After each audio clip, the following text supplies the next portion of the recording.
Have you ever felt like your partner doesn't notice you? In March, when we got our van, there was a lot of things happening in our world, professionally and personally, and obviously with COVID coming into the picture, things were a little chaotic at the time. In that same month, there was a tornado that had ripped through the city we were living in when we were in Nashville, and we had just purchased our van, and we were fresh to this entire experience.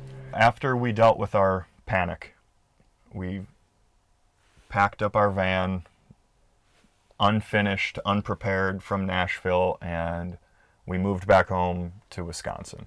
We did that because we were scared. We didn't know what was going on. We had made these wildlife decisions, and we hadn't really had time to really work through what we had done or what we were embarking on. We were planning our build while trying to acquire all the bits and pieces to go in, on top of selling all of our stuff before we were leaving Nashville. And we really weren't handling a lot of communication between us very well. And as we were building out our van, more and more things started to pile on. We found ourselves living back at our parents' and in-laws' homes. We found ourselves utilizing other people's spaces because we didn't have our own finished, and we found every unhealthy habit that we'd been working on just steamrolling back up. And there was one particular moment where we had a really ugly fight. It was about something simple. It was a cabinet door or a paint color or something just not moving. I mean innocuous. And it created an argument where we were yelling red-faced in front of our in-laws in a driveway in the town we grew up in. And it was embarrassing, and it hurt, and it didn't feel good, and we pushed through because of pride. We didn't give up because of pride, and people got to witness a out loud argument between two really stubborn people. And at the end of all that stubbornness, Shauna had made a comment that really rocked me, and it really changed me. And she had told me she just did not feel noticed, or that I did not notice her enough. And the reason it hit me so hard is because it was the exact thing I was needing from her. Now that we've heard the story, let's look at the process. So, step one, what was that? For me, that was definitely frustration. I was frustrated that you just couldn't see all the work that I was putting in and all the things that I was doing at the time. Underneath the frustration takes us directly to step three. So where did that come from? This is our opportunity to go a little bit deeper here. For me, it started with frustration, and it took a minute to really understand where it really came from. I didn't understand why we were even arguing half the time, or that I could be wrong, because I just saw all of my work. I was always wrapped up in all of my work and all of my doings.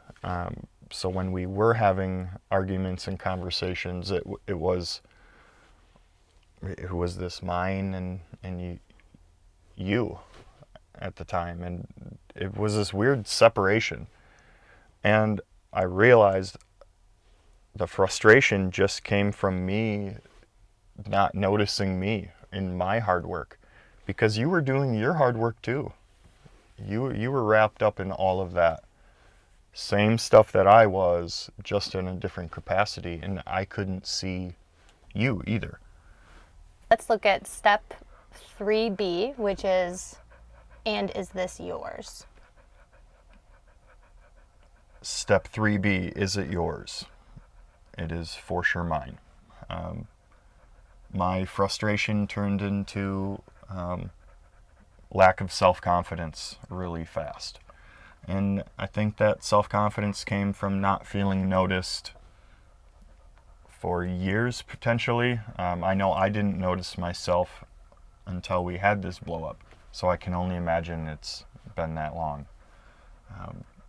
But the Is It Yours definitely helped me own my own sense of pride in what I do, while also helping me see all the hard work that my wife puts in when I'm not around.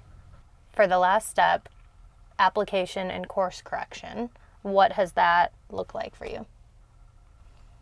For me, the application and the course correction is as simple as just noticing myself on a day-to-day, as well as making sure I notice you as much as possible.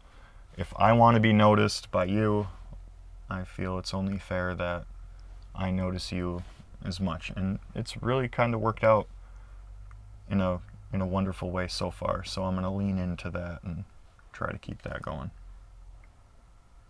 Now that we've been able to share and hear in Corey's story and allow the process to work through an everyday experience, I really want you guys to take this into your everyday life. Start noticing what you notice.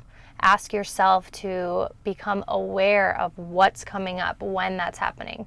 So for Corey, he wasn't feeling noticed or seen by me, and at the same time, I was experiencing that same emotion. And so really, we had to be able to look at ourselves first in order to be able to provide that for our partners. So when you have some quiet time, I would love to challenge you to sit with this a little bit. Start noticing what you notice, and then also take a second to journal about what it feels like to not feel noticed in your life. And in what ways can you start to notice yourself in everyday life? Because it starts with you. Hey y'all, thanks for watching, and as always, like, comment, share, and we drop new material every Monday, Wednesday, and Friday. If you're interested in our current projects or any of our future projects, please support our work at www.patreon.com/usversathat.